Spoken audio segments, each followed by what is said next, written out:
নবীর কলিজার টুকরা হযরতে ফাতেমা নাম কি? আর একটু জোরে কোন নাম কি? বাবারে, আমাদের এই সুডাবন আমাদের এলাকায় ফাতেমার অভাব নাই, আছে না নাই?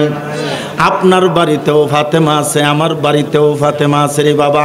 তবে নবীর মেয়ের নবীর কলিজার টুকরা হযরতে ফাতেমার মতো কেউ আসেনি।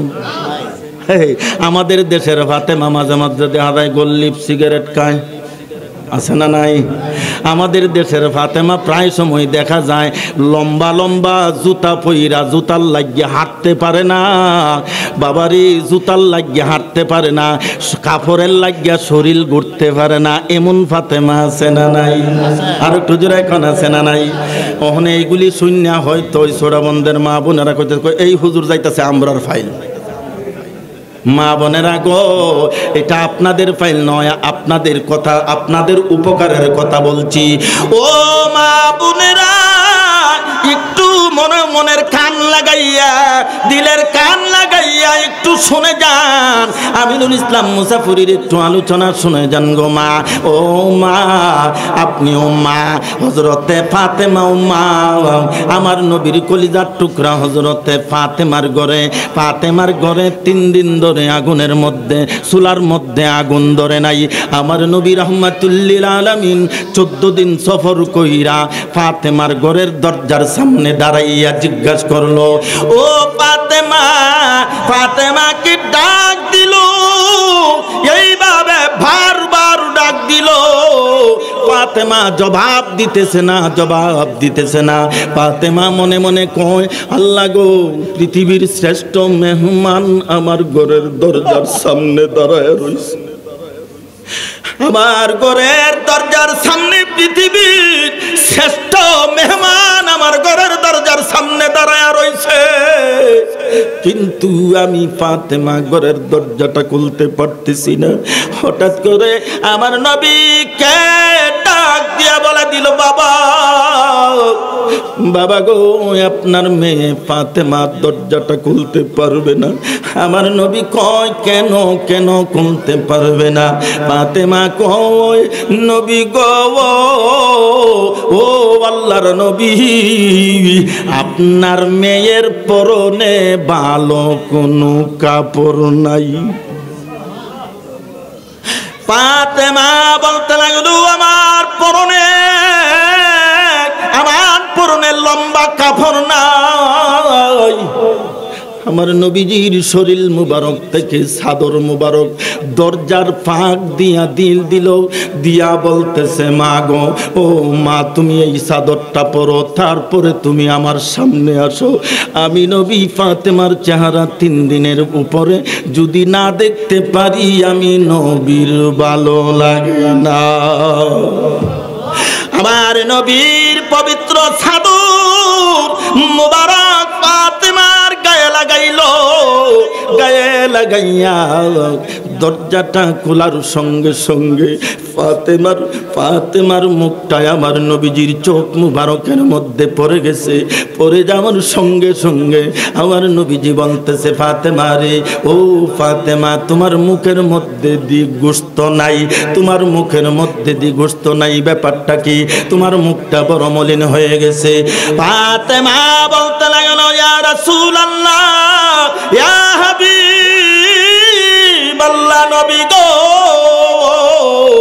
আজকে আমার 3 দিন ধরে আমার ঘরের মধ্যে চুলার মধ্যে আগুন ধরাইতে পারি না গো নবী, সেজন্য আমার গালের মাংস কমে গেছে, আমার গালটা নিচে চলে গেছে। আমার নবী রাহমাতুল লিল আলামিন তিনি বলতে লাগলো, ফাতেমা গো, ও ফাতেমা, তোমার বাবার জন্য তামাম পৃথিবী আল্লাহ বানাইছে। তোমার বাবাই যদি একবার বলতো, তাইলে তামাম পৃথিবী তোমার বাবার নামে আল্লাহ লিখে দিত। কিন্তু তোমার বাবা তো অর্থ সম্পদের পাগল না, তোমার বাবা রাষ্ট্রের জন্য পাগল না, তোমার বাবা ক্ষমতার জন্য পাগল না, তোমার বাবা শুধুমাত্র পাগল, একটার পাগল, শুধুমাত্র উম্মতের পাগল। বলেন না আল্লাহু আকবার। ফাতেমা বলতে লাগলো, হুজুর না গো আল্লাহর নবী, আপনি যে উম্মতের পাগল, আমি ফাতেমার জীবনে যত নেক আমল করেছি সমস্ত নেক আমল আপনি যেই উম্মতের জন্য বেকারার, যেই উম্মতের জন্য পাগল, আপনার উম্মতের নামে আমি ফাতেমার নেক আমল দান করে দিব। বলেন না আল্লাহু আকবার। সেজন্য রে বাবা, আজকে আমাদের ঘরে অর্থ সম্পদ, খাবার দাবার, ভাত চান এগুলির কোনো অভাব নাই, কিন্তু আমাদের ঘরে একটা জিনিসের অভাব, সেই জিনিসটা হইল মহাব্বত। কথা বলেন ঠিক কিনা? আমাদের ঘরে মহাব্বতের অভাব। হযরতে আলীর ঘরে খাবার তেমন ছিল না, অর্থ সম্পদ ছিল না, টাকা পয়সা ছিল না, এরপরেও আলীর ঘরে কিন্তু বাবারে মহাব্বতের কোনো কমতি ছিল বাবারা আমার, ভাইরা আমার। আমি বলছিলাম হযরতে আবু বকরের একটা চিত্র। আবু বকর মোনাজাত করেছেন, মনে আসেনি? আবু বকর মোনাজাত করেছেন, আল্লাহ গো তোমার নবীরে যতদিন দেখলাম অন্য মানুষেও দেখছে, আমিও দেখছি, এমন দেখায় কিন্তু আমার প্রাণ ভরে না গো আল্লাহ, এমন দেখায় আমার পেট ভরে না গো আল্লাহ, এমন দেখায় আমার হয় না। আল্লাহ গো তুমি তোমার বন্ধুকে আমাকে একবার এইভাবে সুন্দর করে যদি দেখাও, আমি আবু বকর সারা যেন আর কেউ দেখে না। আমার আল্লাহ আবু বকরের দোয়া কবুল করেছে, আবু বকরের দোয়া কবুল করেছে। আমার নবী রাহমাতুল লিল আলামিনকে আমার আল্লাহ জিবরাইল দিয়া হুকুম করেছে, বন্ধু আপনি মক্কা ত্যাগ করেন, মদিনায় হিজরত করেন। আল্লাহ কবুল করেছে বাবারে। ভালোবাসা কারে কয় বাবারে? আমরাও তো ভালোবাসি, আবু বকরও ভালোবাসে রে বাবা। ভালোবাসার মধ্যে তফাৎ আছে না নাই? আর একটু জোরে কোন আছে না নাই? আবু বকর কেমন ভালোবাসে আমার নবীকে। আবু বকর অপেক্ষা করতেছে নবীকে কখন একা একা প্রাণ ভরে দেখবে। আবু বকর অপেক্ষা করতেছে কখন একা একা প্রাণ বইরা নবীরে দেখবে। হঠাৎ করে আমার নবী আবু বকরকে বলতে লাগলো, হে আবু বকর, আগামী 2-3 দিনের মধ্যেই আমার সাথে মদিনায় হিজরত করা লাগবে। আবু বকরের মনের মধ্যেই সারা দিছে যে মনে হয় আমার দোয়া আল্লাহর দরবারে কবুল হয়ে গেছে। আমার নবী আবু বকরকে ওই সংবাদটা দেওয়ার সঙ্গে সঙ্গে আবু বকর খুশি না বেজার? আবু বকর বাসায় চলে গেল, তার গৃহে চলে গেল। আবু বকর গৃহে যাইয়া রাত্রে যখন শুইতে যায় তখন এই নবীর কথা মনে হয়ে যায়, আর শুয়ে না। মনে মনে কয় আমি যদি শুয়ে পড়ি তাহলে হয়তো ঘুমায়াও যাইতে পারি। ঘুমের সময় যদি আমার দিনের নবী আইসা ঘরের দরজার মধ্যে ডাক দে তাহলে আমি আবু বকর সঙ্গে সঙ্গে ডাকের সাড়া দিতে পারবো না।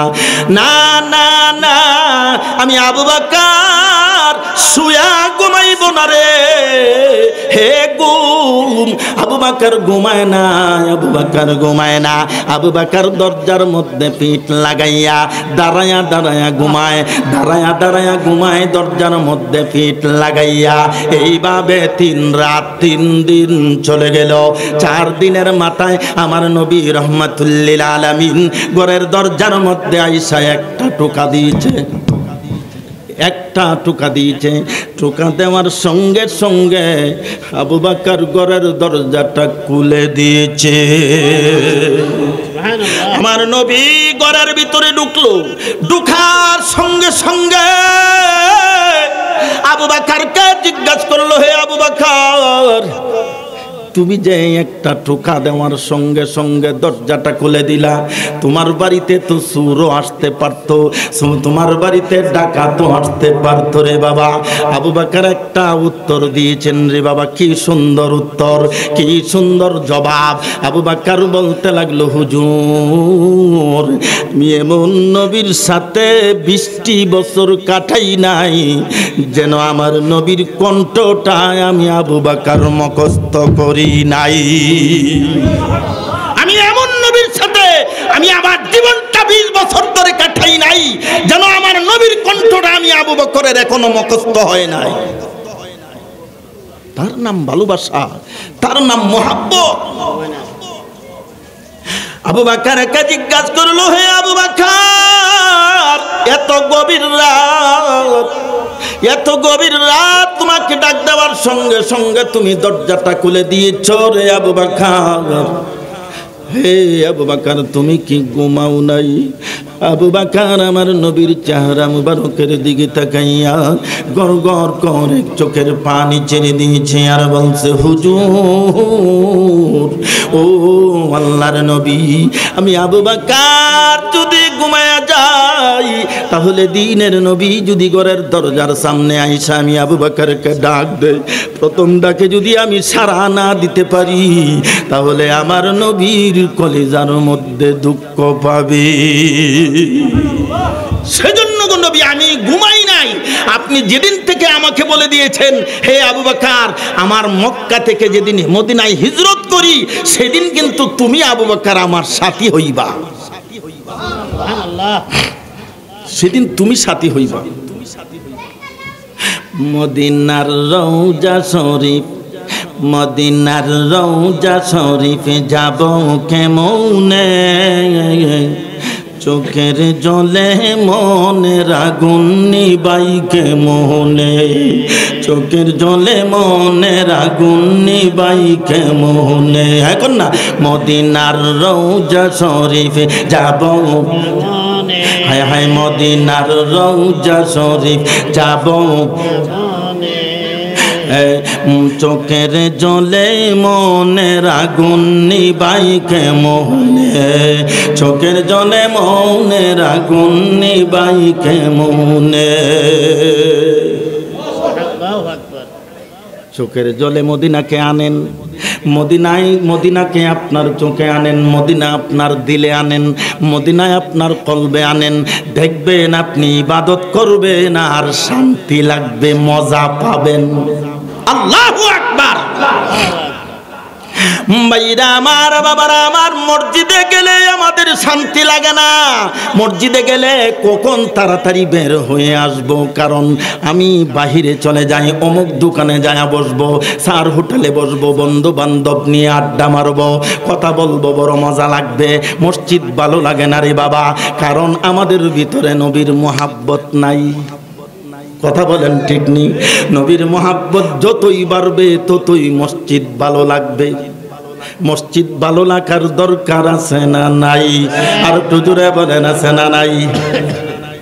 মরণ কালে দিও ও দেখা নবী গয়া আমার, মরণ কালে দিও ও দেখা নবী গয়া আমার, মরণ কালে দেখা দিলে শয়তানও চলিয়া যাবে।